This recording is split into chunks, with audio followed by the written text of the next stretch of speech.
Hi, and welcome to Gamers Web. Today we're going to carry our look at the Marvel Crisis Protocol miniatures game expansions, and this is CP20, and it is Drax and Ronan the Accuser, which you probably recognise from the first Guardians of the Galaxy movie, and also Drax has been in the other Guardians movie and Avengers Infinity War and Endgame. Okay, so quick look at the back. Drax and Ronan the Accuser. Burdened by vengeance. Created by the Titan god Kronos to kill Thanos, Drax the Destroyer has spent most of his existence trying to do exactly that. Despite his one underlying purpose, Drax has fought to save the universe time and time again. Following his efforts to stop the Annihilation Wave, he joined the Guardians of the Galaxy and continues to fight to protect the innocent and pursue his quest to slay the Mad Titan Thanos. As supreme public accuser of the Kree Empire, Ronan serves to deliver Kree judgment and justice across the galaxy. Stern and uncompromising in his application of Kree law, Ronan has fought both with and against many groups. Armed with his universal weapon, Ronan has proved himself a threat rightly feared by all who dare cross the Kree. Contains one Drax miniature, one Ronan the Accuser miniature, two bases, two character stat cards, two team tactic cards, one Infinity Gem card, and 10 tokens, and as always, miniatures supplied. Unassembled and unpainted. Right, so quick look at this miniature. Now, we're having a bit of a strange thing at the moment with the Marvel Crisis Protocol stuff, because for some reason the UK got things like Black Widow, which I'll put the link to the Black Widow video in the description. Black Widow and Hawkeye were meant to come out after this one and ended up coming out before in the UK, and they've only just made it over to the States. Don't know what's happening with the schedule at all, no idea, but we seem to be back on track now. Okay, so quick look at the box artwork. It's alright, and then we'll have a look at the miniatures. And as always, this is my unboxing. The actual full review will be over on Gamers Web with all my thoughts and stuff. Okay, so we get our cardboard, we get our plastic, and we get our quick assembly guide. Now, apparently, from what I've been told, this doesn't have any small pieces, unlike some of the previous ones, so there shouldn't be any problems assembling. Read this first. There's no new rules or anything on the back or front. And then we've got the Drax assembly guide, which is pretty straightforward. His body and his torso go together. It's what, 1, 2, 3, 4, 5. It's about 8 pieces. And then Ronan the Accuser, and he goes together quite easily as well. Okay, so we'll put that one side. And as always, we'll look at the miniatures first, and then we'll get on to the actual cards. Okay, so as usual, we get 4 bases for the smaller figure, which will be Drax, and then we get 2 large bases for the larger figure, which will be Ronan the Accuser, because Ronan comes on a bigger base. As far as I'm aware, anyway, let me just double check. Yeah, Ronan's on the bigger base, as we can see here. Right, just has 2 more extra bases, which always come in handy, especially if you're doing proxy miniatures, like my few that I've got here. There's my proxy Cyclops, who's on a Marvel Crisis base, and I've got loads of others. I've got Punisher, Ant-Man, lots of others. They're all 3D printed. Okay, so first things first, we'll look at Ronan the Accuser, because this is one of the 2 miniatures that I actually like the look of. So we'll have a quick look at Ronan. Okay, so straightforward assembly. It's got these universal weapon, which is just made of 2 pieces of a hammer, and great detail again. No small pieces, thankfully. The smallest piece is probably going to be his shoulder pad and his head, just fits into the hood. There's his head, and then we have Drax. Now, Drax does actually have, if we look at the actual miniature on the front, you can just make out around his neck is the inset inlaid area where his tattoos go. And if you look on his back, you'll be able to see it a little bit better on his back. See the already etched in detail of the tattoos, which makes it a lot easier to paint, especially if you've not got a steady hand, or like myself, have poor eyesight. Okay, so quick look at the cards.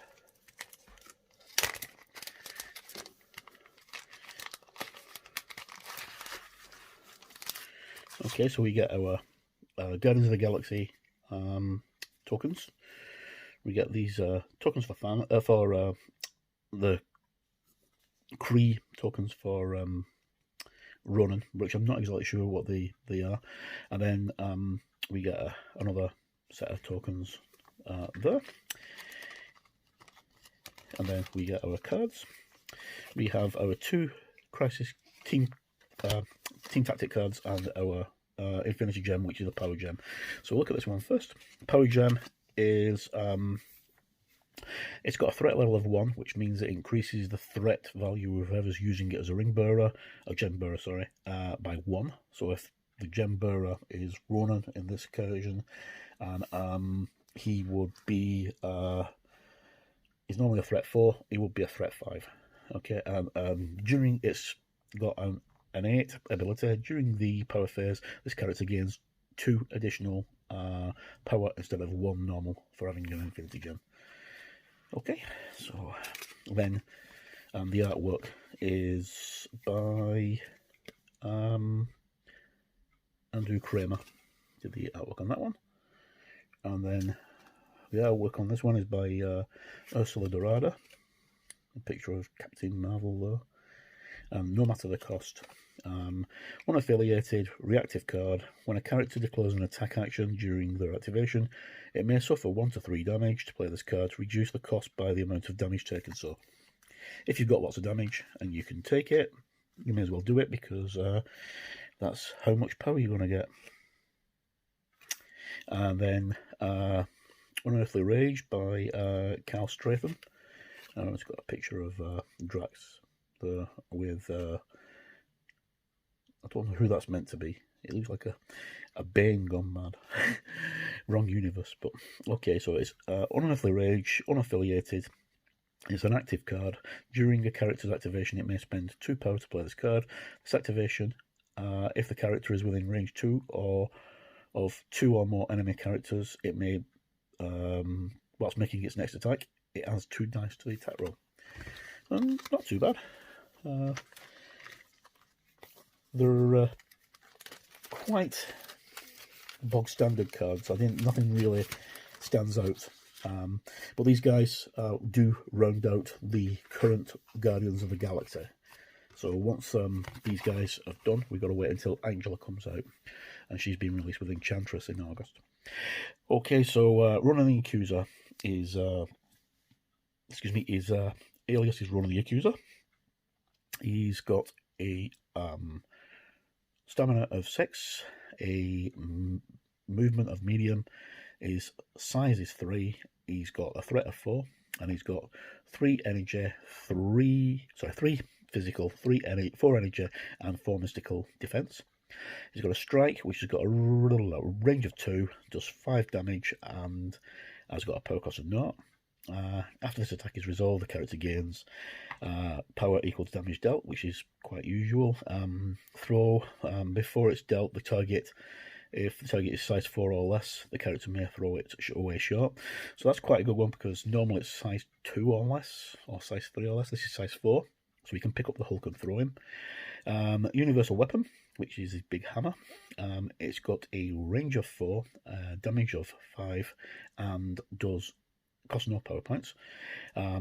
It's got push on a wild, so if the character is size 4 or less, it may be pushed away from this character's short. And if this attack deals damage, then after this attack is resolved, the target character gains the shock special condition, which is why we've got our shock token. And then it's got Kree Justice, which is again an energy attack. Sorry, universal weapon was an energy attack. Strike was a physical attack. And Kree Justice, it's got a range of 2, 8 damage, and power cost of 4. If the attack deals damage, after the attack is resolved, the target gains the stun and stagger special conditions, and on a wild it has explosives. Before damage is dealt, other enemy characters within range 2 suffer 1 wound. So that's quite nasty. And then he's got Judgment, which is a power cost of 2. When this character or an allied character within range 3 of this character is damaged by an enemy effect, after the effect is resolved, it may use this superpower. The character that caused the effect gains the Judgment special condition. And then the Accuser. If the enemy effect would, if an enemy effect would affect this character, cause the character to be dazed or KO'd, after the effect is resolved, you may use this superpower. The character immediately advances short and may make 1 attack against the targeting enemy character that caused the effect. Then this character is dazed or KO'd, and then is always on is Jambura power and is immune to poison. Flip him over, and he's exactly the same on both sides. Doesn't have any difference. Then moving on quickly to Drax the Destroyer. Okay, so Drax the Destroyer, alias is Drax. He's got a stamina of 6. He's got a speed of medium. He's a height 2, which is a human size.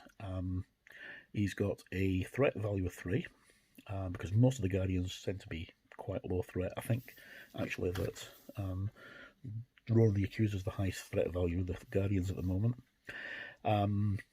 He's got an energy and a mystical, sorry, physical and an energy of 3 defense and a mystical of 2. And his first attack is his blades, which is a physical. It's got a range of 2. It's got 5 damage, costs no power. Usual, if it does any damage, he gets power equal to the damage dealt. If a target has a bleed concessional condition, you may re-roll 2 dice during this attack, and on a wild, it gives the target bleed. So if he's already hit them and they're bleeding, he gets to re-roll 2 dice during the attack. And then he's got Headbutt, again, another physical attack. Got a range of 2, does 4 damage and costs 2 power points. On a wild, it does a stun. And if the target is size 3 or less, it's pushed away from this character short. There's quite a lot of pushing going on with these guys. And then finally, on his basic attacks, he's got Titan Killer, which has got a range of 2, it does 3 damage and costs 3 power points. Add 1 die to this attack roll for every damage token on this character. And if you get a wild, before damage is dealt, the target is size 4 or less, it may be thrown short. And then his actual abilities are the Destroyer. Choose an interactive terrain feature or enemy character size 3 or less within range 2 and throw it short. It's going to be used once per turn and costs 3 points. And then he's got Driven by Vengeance, which is a power that costs nothing. When this character is damaged by an enemy attack, you may use this superpower. Place a Vengeance token on and move an existing Vengeance token to an enemy character that caused the effect. When this character targets that character with a Vengeance token with an attack, this character rolls 3 additional attack dice. After this attack is resolved, the Vengeance token is removed. This character may only have 1 Vengeance token in play at one time. And then his always on is I Can Take It. When this character suffers a wound from an enemy effect, reduce that by 1 to a minimum of 1. So there we go. I think I had that off camera properly then. Right, so that's a quick look at his card, because I think it was off camera. And then we flip him over and nothing changes. He's exactly the same. So quite a bog standard set that rounds out the Guardians. It'll be interesting to see how Angela fares when Angela comes out in August with Enchantress, because she's Asgardian, so she has a little bit of extra power to the roster. So far we've got Ronan and Drax, Rocket and Groot, Star-Lord, who's the leader, and Gamora and Nebula. So that's the entire faction rounded out. But because of the way the points values are for these guys, they're quite low points, so you can field more or less all of the Guardians in one team without a problem. If you really want to round them out, I would recommend adding someone like Venom to them, or even Iron Man, because both of those are keeping with the comic books.